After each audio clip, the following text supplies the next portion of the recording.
ఊగిసలాడకే మనసా నువ్వు ఉపలాట పడకే మనసా ఊగిసలాడకే మనసా నువ్వు ఉపలాట పడకే మనసా ఊసుపోలేదనో ఆశగా ఉందనో ఉర్రూతలుడకే మనసా ఊగిసలాడకే మనసా నువ్వు ఉపలాట పడకే మనసా. ఓకే ఫ్రెండ్స్, నేను మీ శారదాని. ఒకటి ఫ్రెండ్స్, ఆ అమ్మాయి ఏందని చెప్పానంటే శారద మోసపోతుంది అనమాట. వాళ్ళమ్మ అన్నీ కనుక్కుంటుంది, పలానా అబ్బాయి నన్ను మోసం చేశాడు అని చెప్పానని. కానీ అది ఇవి ఏందని చెప్పానంటే ఇప్పుడు అతను ఎందుకు మోసం చేశాడో ఏందని చెప్పనేది ఇంక అసలు ఏమీ అర్థం కాదు. తర్వాత అడగద్దు అనమాట శారదాని, అసలు ఏం జరిగింది ఏంది అని చెప్పానని. నేను మామూలుగా ఏందనంటే వాళ్ళ ఓనరు కొడుకే అని అనుకున్నాను దమ్మా అని చెప్పానంటే, ఓనర్ కొడుకు కాదు అబ్బాయి అని చెప్పని ఈమె కూడా చెప్పద్దు. నాకు తెలుసు అబ్బాయి ఓనర్ కొడుకు కాదని. అందరూ అతన్ని అతను పనిచేసే వాళ్ళని ఆ విధంగా అతను పీల్చుకుంటా ఉంటాడు అని చెప్పి పాపం శారదా వాళ్ళమ్మ ఏడ్చి ఏందని చెప్పానంటే తను బిడ్డని ఏ రోజు కొట్టుండదు. ఏందనంటే లేక పుట్టిన బిడ్డ కదా అమ్మాయి, దానివల్ల కొట్టుండు. కానీ ఆ రోజు మాత్రము ఆ తల్లి బాధ ఏందని చెప్పట్టు కొట్టేస్తుంది, అయిపోద్ది. అయిపోయిన తర్వాత ఇక నా లేపి పాపం తనే ఏందనంటే బతిమలాడుకొని ఒక ముద్ద అన్నం పెట్టిన తర్వాత ఒక 2 రోజుల తర్వాత ఏందనంటే ఇక నా ఇంట్లో ఇక నా ఈమె పనికి పోదు. ఆ అమ్మాయి ఏందని చెప్పానంటే మంచం మీద పడుకొనే ఉంది. తర్వాత తన ఫ్రెండ్ వచ్చినప్పుడు తనకి అర్థమవుద్ది అనమాట. ఏందని చెప్పానంటే ఏదో జరిగింది అని చెప్పని నేను అర్థమవుతుంది. కానీ తన ఫ్రెండ్తో మాత్రం తనకి ఇట్లాగా ప్రెగ్నెన్సీ వచ్చిందని మాత్రం తన ఫ్రెండ్కి చెప్పదు అమ్మాయి. ఈమె ఏందని చెప్పి ఏదో ఒకటి ఆలోచించుకొని ఆలోచించిందని చెప్పని షాపు దగ్గరకు పోద్ది. ఆ షాపు దగ్గరకు పోయి ఏందని చెప్పి ఓనర్ని ఏందని చెప్పి ఎవరు లేనప్పుడు పోద్ది అనమాట. పోయి అడగద్ది, ఏందని చెప్పానంటే మీరు షాప్లో పెట్టుకున్న అబ్బాయి ఇంకా రాడా ఏంది, ఈ అబ్బాయి నడవ కనపడటం లేదే ఏందని అని అడగద్ది. అడిగితే లేదమ్మా అబ్బాయి ఏందని చెప్పానంటే అబ్బాయి వెళ్ళిపోయాడు. అబ్బాయికి కూడా ఏందని చెప్పానంటే ఇంకోటి అబ్బాయికి ఏదో మ్యారేజ్ కుదిరిందంట అని చెప్తాడు. మ్యారేజ్ కుదిరింది అనేటప్పటికీ ఈమె స్టన్ అయిపోద్ది అనమాట. ఈ విషయం ఏంటంటే శారద చెప్పలేదు కదా ఆమెకి మ్యారేజ్ కుదిరిందని. ఎప్పుడు ఏందని చెప్పి నన్ను ఆతరంగా అడగద్ది. నీకు ఏందని ఇప్పుడు ఆతరం చూసి షాపు ఓనరు కొద్దిగా స్టన్ అవుతాడు. ఏం రావణమ్మా ఎందుకు నీకు అది అబ్బాయి మ్యారేజ్ అని చెప్పేటప్పుడు అంత స్టన్ అవుతున్నావు ఏంది అని అంత ఇదైపోతా ఉన్నావు ఏంది అని చెప్పానంటే అదే ఏం లేదు సార్ మాకేందని చెప్పానంటే అబ్బాయి ఇక్కడే ఉన్నాడు కదా, దానివల్ల అబ్బాయికి సడన్గా మ్యారేజ్ అనేటప్పటికి ఏంటంటే మ్యారేజ్ చేసుకొని ఏమైనా వస్తాడా అని చెప్పి నన్ను అంటూ కూడా అడగద్దు అనమాట. ఇంకెందుకు వస్తాడు అబ్బాయి ఏందని చెప్పంటే ఏదో బాగానే పెట్టి ఇస్తున్నట్టున్నారు. అదే వాళ్ళకి ఇంకో అబ్బాయికి ఏంటంటే ఒక చెల్లెలు కూడా ఉంది అని అంటది.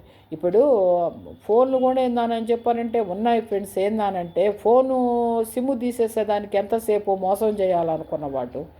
దానివల్ల ఏంటంటే ఆమె మనసుకి కొద్దిగా వసద్దు అనమాట. ఫోన్ నంబరు అడగదాము అనే టయానికి ఏందని చెప్పానంటే ఇప్పుడు ఈయన ఫోన్ నంబర్ కానీ అడిగితే ఈ ఓనర్ ఏందని చెప్పానంటే కొద్దిగా ఆలోచిస్తాడు. ఏంది ఈమె ఫోన్ నంబర్ అబ్బాయి నంబర్ ఎందుకు అడుగుతుంది అని చెప్పని ఆలోచిస్తాడు. ఇంకొక విషయము ఏందని చెప్పానంటే ఇప్పుడు ఆ పిల్లోడు ఏందని చెప్పానంటే ఎంత చేసిన వాడు ఫోన్ సిమ్ తీసి పక్కన పెట్టలేడా ఫ్రెండ్స్. అలాగా అమ్మాయి ఏందని చెప్పానంటే కొద్దిగా ఆమె కొద్దిగా లోపల ఏందనంటే ఆ టయానికి 2 నిమిషాలకు ఒకరంత ఆలోచించుకొని వాళ్ళది ఏ ఊసారా అని చెప్పని ఆయన అడగద్దు అనమాట. ఇప్పుడు ఆ అబ్బాయితోటి నీకు అంత డీటెయిల్ ఏం అవసరము, నాకైతే ఈ పక్కనే ఉన్న ఏదో ఊరు అని చెప్పని చెప్తాడు. చెప్పిన తర్వాత నాకైతే పూర్తిగా వాళ్ళ అడ్రస్ అయితే తెలియదు, పలానా ఊరు అని చెప్పున్నాడు. కానీ ఒకటి చెప్పున్నాడు, వాళ్ళకి ఇంటి ముందు ఏందానని చెప్పానంటే ఆ ఊర్లోకి పోంగానే ఏందానని చెప్పానంటే 10 నిమిషాలు నడిచిన తర్వాత ఆ ఊర్లో ఒక దేవాలయం వస్తుందని, ఆ దేవాలయం దగ్గర రాత్రి ఏందానని చెప్పానంటే 10, 11 దాకా అందరు అక్కడే కూర్చొని మగవాళ్ళంతా ఏందానని చెప్పి సమావేశం అయ్యి బాగా మాట్లాడుకుంటున్నాడని చెప్పి నాకు ఒక సందర్భంలో చెప్పాడు అని చెప్పని. ఆ గుడి ఏందని చెప్పి ఏందనంటే రాముల వారి గుడి అని చెప్పని చెప్తాడనమాట. సరే ఇక అది ఈమె ఆలోచించుకొని సరే సార్ నేను మళ్ళీ వస్తానని చెప్పంటే, రమణమ్మ నువ్వు సామానికి రాలేదా అని చెప్పంటే, నేను మళ్ళీ వస్తాను సార్, పాప ఒక్కటే ఉంది ఇంట్లో అని చెప్పి నేను వెళ్ళిపోద్ది అనమాట ఆమె. వెళ్ళిపోయిన తర్వాత మళ్ళీ ఇవి ఆలోచించు ఏంటంటే పెళ్ళి అని చెప్పని పెళ్ళి పెట్టుకున్నాడు. అది ఏ తారీఖు అనేది తెలియలేదు. ఎట్లాగానని చెప్పానని ఏమైతే అయ్యిందిలే అని చెప్పానని ఈమెకి ఈ రమణమ్మకి ఏందని చెప్పానంటే ఒక తమ్ముడు ఉన్నాడనమాట.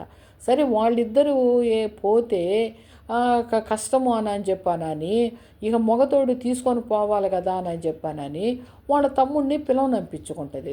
అప్పుడప్పుడుగా పిలవనంపించేసుకొని సరే మనం పలాని ఊరికి పోవాలి, ఈ విషయం అంతా ఏమి చెప్పకుండా మనం పలాని ఊరికి పోవాలిరా ఏందని చెప్పారు అనేటప్పటికే వాడు ఏం ఆలోచించ ఇప్పుడు మామూలుగా ఏమన్నా పని కోసమా ఏందలే అని చెప్పని అబ్బాయి నేను వస్తానని చెప్పానని తీసుకొని పోతాడనమాట. వాళ్ళ అక్క అది శారదాని తీసుకొని పోతాడు. ఇప్పుడు వాడు కొద్దిగా వీళ్ళతో ఇప్పుడు రమణమ్మ తమ్ముడు కొద్దిగా ఏందని చెప్పానంటే అదే పని బాట లేకుండా కొద్దిగా వల్గర్గా తిరిగేవాడు అనమాట.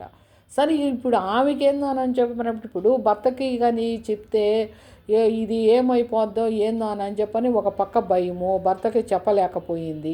సరే మనమే ఏదో ఒకటి ఏందని చెప్పంటే అబ్బాయి కానీ అక్కడ పోయి అడిగిన తర్వాత వాళ్ళ పెద్దోళ్ళు ఏమన్నా తెలుసుకొని ఈ అబ్బాయికి ఏందని చెప్పంటే ఇచ్చి పెళ్లి చేస్తారేమని చెప్పి తల్లి కదండి కొద్దిగా ఏందంటే ఆశే, ఏ అబ్బాయి ఇట్లాగా ఇప్పుడు ఆ చిన్నమ్మాయి ఏందని చెప్పంటే నిండా 15, 16 ఏళ్ళకి ఏంటంటే ఒక తల్లి కాబోతుంది అనేటప్పటికీ తనకి కొద్దిగా బాధ కదా, అందులో తల్లి ఆమె.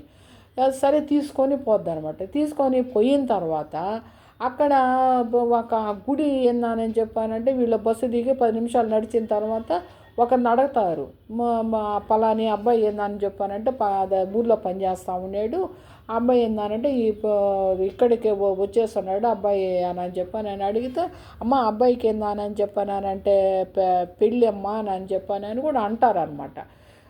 అవును అబ్బాయికి అని చెప్పానంటే సరే అయ్యిందా అని చెప్పానని అది అడగద్దనమాట.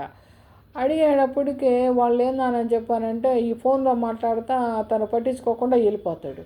వీళ్ళు ఇది వస్తూ ఉండేటప్పటికే ఈ బాబు ఏందని చెప్పారంటే ఎక్కడి నుంచో వాళ్ళని చూసి ఏం పలానే అదేందని చెప్పంటే శారద వస్తున్నట్టుంది, వాళ్ళ అమ్మ కదా ఆమె అని చెప్పని పక్కన ఉండేది ఎవరు అని చెప్పానని వీళ్ళు ఇంట్లోకి వచ్చేస్తారు కావాలని చెప్పానని గబగబా పరిగెత్తుకుంటూ వచ్చి వాళ్ళని ఏందని చెప్పానంటే ఆపుతాడు. ఆపిన తర్వాత ఇప్పుడు అతను ఏందని చెప్పానంటే ఒక పెళ్ళి కుమారుడు దుస్తుల్లో ఒక అది దాంట్లో ఉంటాడనమాట. ఆమె శారద అతను చూడంగానే అది చొక్కా పట్టుకుంటుంది. పట్టుకొని నువ్వేందని చెప్పి నా కూతుర్ని ఎందుకు మోసం చేసావు, ఇప్పుడు మళ్ళీ ఏందని చెప్పానంటే పెళ్ళికి ఏందని చెప్పానంటే పీటలు ఎక్కుతా ఉన్నావు అని చెప్పని అని అడగద్దు అనమాట. అడిగితే పెళ్ళి పీటలు ఎక్కేదేంది, పెళ్ళి అయిపోయింది నాది అని చెప్పానంటాడు. అసలు ఎందుకులే ఏందని చెప్పానంటే ఇక నాది ఏమీ మాట్లాడలేకపోద్ది అనమాట. అది అట్లాంటప్పుడు నా కూతుర్ని ఎందుకు మోసం చేసావు అని చెప్పానంటే నీ కూతురు నేనేమైనా బలవంతం చేసేదా, నీ కూతురు ఏందని చెప్పంటే ఇష్టపడి నా దగ్గరికి వచ్చింది, నేను పెద్ద కోటీశ్వరుడాని అని చెప్పాను అన్నట్టుగా. నీ కూతురు ఏమన్నా అని చెప్పంటే మంచిదని అని చెప్పాను, నువ్వు అనుకుంటున్నావా, నీ కూతురు నేను కోటీశ్వరుని అని చెప్పని నా దగ్గరకు వచ్చింది, నేనేం ఆమెను బలవంతం చేయలేదు, ఆమె మేమిద్దరు ఇష్టపడ్డాము కాబట్టి మేమేందని చెప్పంటే దగ్గర అయ్యాము అని చెప్పాను. సరే దగ్గర అయ్యారు కదా అని చెప్పంటే నా కూతురిని మోసం చేయటం నీకు సబాబుగా ఉందా అని చెప్పని నేను అడగద్దు అనమాట. అడిగితే అతను ఆమె ఇష్టపడే వచ్చింది, నేను మాత్రం బలవంతం ఏం చేయలేదు అని చెప్పని నేను ఒకటే మాట మీద ఉంటాడనమాట. అప్పుడు ఆమె ఏందని చెప్తే సరే మీ పెద్దవాళ్ళ దగ్గర పోదాం పదా, నీకు నా కూతురికి ఏం పరిష్కారం చేస్తారు అని చెప్పని అడగద్దు అనమాట. అడిగితే అతను చెప్తాడనమాట, అమ్మాయి మీరు కానీ అక్కడికి కానీ వచ్చారు అని చెప్పాను అని అంటే, ఆ అమ్మాయి ఏందని చెప్పి ఏదో ఒకటి చేసుకొని చచ్చిపోద్ది, అది నేను నాకు పెళ్ళి అయ్యిందని చెప్పాను అని అంటే, అది ఎక్కువ రోజు అదే కొన్ని గంటలే అవుతా ఉంది పెళ్ళి అయ్యి, ఇప్పుడు అమ్మాయికి ఈ విషయం తెలిసిందంటే అమ్మాయి చనిపోద్ది, తర్వాత ఏంటంటే నీ కూతుర్ని నేను కట్టుకున్న దానివల్ల నేనేందానని చెప్పానంటే, నేను నీ కూతుర్ని సుఖంగా పెడతానని చెప్పి నువ్వు అనుకుంటున్నావా అని చెప్పి మనసులో ఉన్న మాట చెప్పేస్తాడనమాట. చెప్పేటప్పటికి ఆమె ఇక్కడ ఏమీ మాట్లాడలేదు. ఏం మాట్లాడకుండా అప్పుడు వీళ్ళ తమ్ముడికి ఏందానని చెప్పానంటే, ఇది ఏదో జరిగిపోయింది ఏందానని చెప్పానంటే, నువ్వు మా అక్క కూతురు ఏదో తప్పు చేసేసిందని చెప్పని బాగా వాడికి అవగాహన అయిపోద్ది. అవగాహన అయిపోయి అప్పుడు ఇదేందానని చెప్పానంటే, మా మేనకోడల్ని నువ్వు ఈ విధంగా చేసేవరా అని చెప్పని అర్థం చేసుకొని ఏందానంటే 2 దెబ్బలు కూడా కొడతాడనమాట. కొట్టిన తర్వాత అక్కడ ఉన్న వాళ్ళు ఏందని చెప్పానంటే దగ్గరికి వస్తారు, ఏందిరా ఏం జరిగింది ఏందానని చెప్పాను.